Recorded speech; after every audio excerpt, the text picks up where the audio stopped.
1 მილიონი რო გქონდეს, რა ბიზნეს დაიწყებთ? ბიზნეს? ხო, აი, რის ბიზნეს დაიწყებ? მანქანებს. ვიყიდი, გავყიდი და გავკეთებდი ფულებს. ანუ მანქანებს ჩამოიყვანთ ესე. საინტერესო ბიზნესია, ჩემგან როგორც გემერჩხრე, მადლობა. 1 მილიონი რო გქონდეს, რის ბიზნეს დაიწყებდი რა? მე დავიწყებდი მეთალფეტამინის ბიზნესს. მეთამფეტამინის ბიზნეს? Breaking Bad-დან.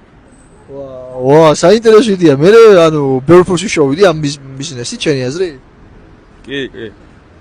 საინტერესო ვარიანტია, ჩემგან როგორც გემერჩხრე. 1 მილიონი რო გქონდეს, რის ბიზნეს დაიწყებდი? მე რა მანქანებს ვაწარმოებდი და უფრო BMW-ს რაღაცებს გავყიდიდი და უფრო მეტ ფულს ვიღებდი. მულტიმილიონერი რო გახდები, ცოტა ფულს ხომ აჩუქებ? კი. უეჭველი? გაჩუქებ. მანქანაზე ფულს ვაჩუქებ? კარგი, სანამ მულტიმილიონერი გახდები, ჩემგან როგორც გემერჩხრე, მადლობა.